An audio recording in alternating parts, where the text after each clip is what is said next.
That was the obvious pick. I don't know why I didn't assume that was coming in. As Scion to round this one out. So it's an eclectic draft here from T1, to say the least. We'll see whether it does work, as DRX have something very, very standard. I do really like being able to pair Ashe with a champion like the Silas that can steal things away from T1. This whole draft could have been so different if there was a Caitlyn or a Varus in that third slot, right? You could feel like a lot better about your Ashe bottom side pick. You'd have so much more flexibility in how you want to draft this one out, but because of the Nidalee forced denial here, like you tried to choke Owner out with the Poppy and Vi bands, but then he becomes even more powerful and even affects your draft because of this Nidalee pick that he's so good at, and it feels like DRX tried to stop something from falling apart in this draft. All right, T1 fans out in force as per usual. Zeus doing the Scion thing, which is standing in a brush at level 1 and hoping to charge a full Q onto people. Spear not going to connect. Still have to respect that they're in that bush, potentially. With the Ashe, you will potentially lose the game if you just walk into that. Yep. Claim very much control. Yeah, the level 2 is much faster. Keria using this barrier trade, we always see this. Yeah, I think like, I guess if you don't take the barrier and your opponent does, then you really hard win those trades, but now it just looks a little bit funny with both supports just shooting each other with barriers. Now, the Ashe can slow, and there's a lot of follow-up here with the Jhin, but the range problem that you face here is the real one, because every time Guma is trading, he has Halo Blades versus Jhin, who's the slowest shooting AD carry. For Faker as Croco. A little bit behind the play. Of course, Nidalee pretty good at just doing stuff real fast. As, yep, walks into a trap. There's a cute little knockup from Zeus. Last time we had this top lane matchup that was like kind of like cool and back and forth and fun stuff was happening. This is the opposite of that. Yeah. Rascal having a party in a queue. Oh my, that was not the one he wanted to take. Situational CC. Yeah, oh. Situational CC, Atlas. I think I cast a cursed Rascal real bad there. Oh, I was like, don't worry about it, man. You know, probably should have looked at the minimap. Yeah, when we were watching that, I was like, do I want to bet some hair on it? Nope. Okay. But I learned from you. I learned from the best, okay? Yeah. Never over till it's over. As Emperor's Divide. Divide's not too much. Faker, he's going to land his, and that's the spear. Okay, what's going on? Just too good, man! What is going on? Another conditional CC. Like, I mean, that is, you can't, Owner cannot tell anyone like that was planned. Yeah. Say, all right, so hold on. Now he's going to miss his ult, and then you're going to ult right afterwards, and I'm going to line it up with the spear perfectly. I don't know, Atlas. Yeah, I'm just trying to have a scholastic conversation. Yeah, not about the scholastic conversations. As Beryl's going to have his ult flashed, and now is chasing after Gumayusi. The final bullet will connect there as Croco's going to flash forward, but the flash from Gumayusi gets him out of the way of the Cyclone, and DRX, they went for it. Not quite able to find it there. Zeus is going to press his ult button onto Rascal, who slices, but isn't able to avoid the full Q damage. Still, top lane thinks no one really minds, as Pounce over the wall. Croco not able to follow. As he's back over again. Okay, Q going to be avoided. Very nicely done there by Croco. Oh, I didn't get the Wukong clone gold. Oh, man! What a trickster. That's huge. DRX as Croco almost dies to the ult. Hold on, does he actually push for this? He has flash. Nah, no way, right? Ooh, Primal Surge. Hold on. Traps. Oh dear. Oh, he picked the wrong brush. But Croco's still going to stop the back. T1 likely to get this first turret blood right now. As, yeah, boom goes the dynamite. All right, I can't do it anymore. I have to leave. All right, Beryl's going to fight this one out. Can he get the double kill as Gumayusi's dead? Oh, Carrier's in trouble as well. That's why he wants the skin for this champion. He's too good. Supportal combat. Oh, this game's a little bit hold on. the Fiesta territory as another arrow is going to connect. Beryl, he will die on his own terms, Owner, as Carrier is the one. A solo kill, if you will. It's T1. It really is. The Umbral Glaive is much accelerated here for Carrier, and it's really difficult to fight your way through. Spear's not connecting here, so maybe isn't Jhin angle.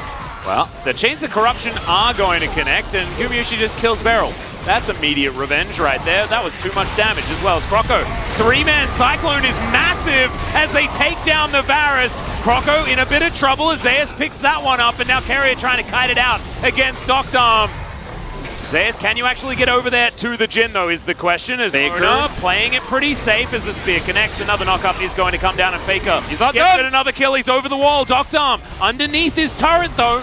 And so he will survive for the moment. Oh, it's so close to get him with the Emperor's Divide there, but Doctarm lives to tell the tale about this game 2 here in this DRX T1 series. Yeah, lives to write the story of, like, the warning of this cat lady. Keeps throwing sticks at me. It's just not... Yeah. That was actually very nice. Securing of all those minions underneath the turret. If Carrier loses here, it's like asking if Aquaman could beat Superman, you know? Yeah. And Doctarm is going to die. Faker picks that one up. I'm not sure what that was. Was that... Scorch, perhaps? Yeah, maybe Scorched. Sometimes you get Scorched to death. And outer turret is going to fall. And as soon as this map extends, just to go back to the game for a second. Yeah, no, just for a bit. Yeah, just nothing for a bit after that, because we won't really need to. As opening up the map against this squad that has an Italy and has Varus, has so much pick potential. Okay. Yeah. And he's also done the most damage in the game. So Yeah. must be eking something out of this build, as Fate is going to collect himself the Emperor's Divide. Rascal splitting quite nicely here towards this bottom side, as Teleport going to come in from Faker. Zeus going to join as well. Let's see where the Unstoppable Onslaught is going to come through, as the knockup is avoided by Rascal moving through him. Slice doesn't really work out there, as Emperor's Divide is going to put the Crocodile away. Oh no, he's Shuriman, but the Emperor doesn't like him, as the arrow will, at least the ace in the hole is going to come through and steal the kill away.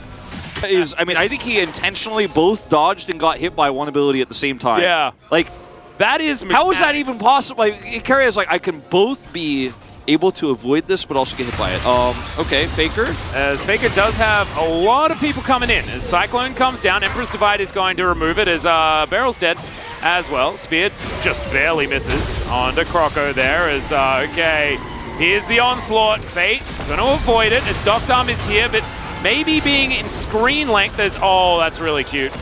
Manages to go unstoppable. Fate able to get out of there, but he face tanks a spear, which is not what you want.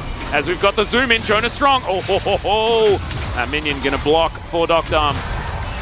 Damwon logo flashed for some reason, and here we go, going into the and before anybody says, this is going to sound like the meanest thing I've ever said on cast. Before anybody says, like, I can't believe these casters are disrespecting the game by making jokes about how one side is and how over it is. This is the most respectful I think we could be to DRX. Yeah. This is the most respectful cast we can give them. Yeah, this is it's a little bit rough. It is a little bit rough, and this isn't out of respect or not lack of respect. It's just about a game really well on this champion, a champion that, you know, even his teammates meme about with him as well, which is like. It's just really cute that he had his opportunity to play it. The T1 Baron at 20 minutes and 39 seconds. Caitlyn trap set up here. Uh-oh. Chance of corruption. That's another pick. You just can't play the game. Isn't it ironic that the Queen of Vision just walks into darkness and dies over and over again in this game? Must feel cathartic to those who have lost to Ashe in the past, as that's another drive-by, as Doctarm going to take an ace in the hole from Carrier for so much damage. He's got a Ghost Blade. Carrier's got 2 items. This is absurd. Flash has to be used. Zeus just standing up in front of this turret, taking the bullets. Not really too... He's cracking up, man. He's very... Feels like a Damwon homage. Yeah, a little bit.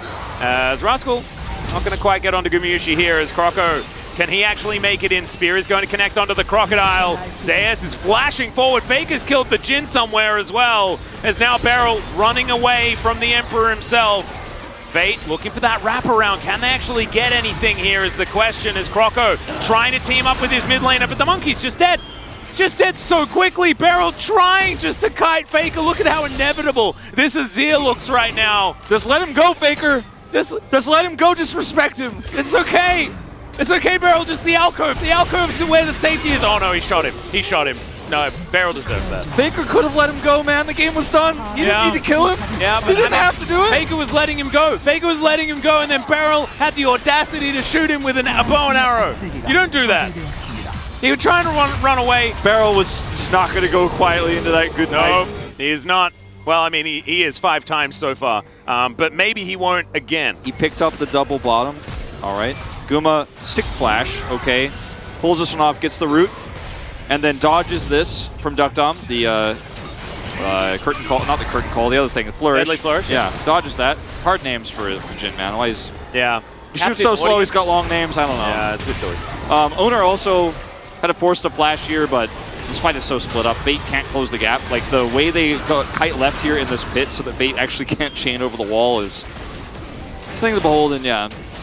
Beryl, at this point, you know, don't shoot him one more time. Yeah, you don't shoot him. You don't shoot him. Like, you're just asking for, trouble. They actually haven't ended the game yet. They were unable to break the Nexus. Well, Zeus is taking a damage. He does have ultimate, but Fate stands in his way, and I think Zeus might be dead. Hold on, Zeus for Nexus trade? Wait, why is he taking so long to die?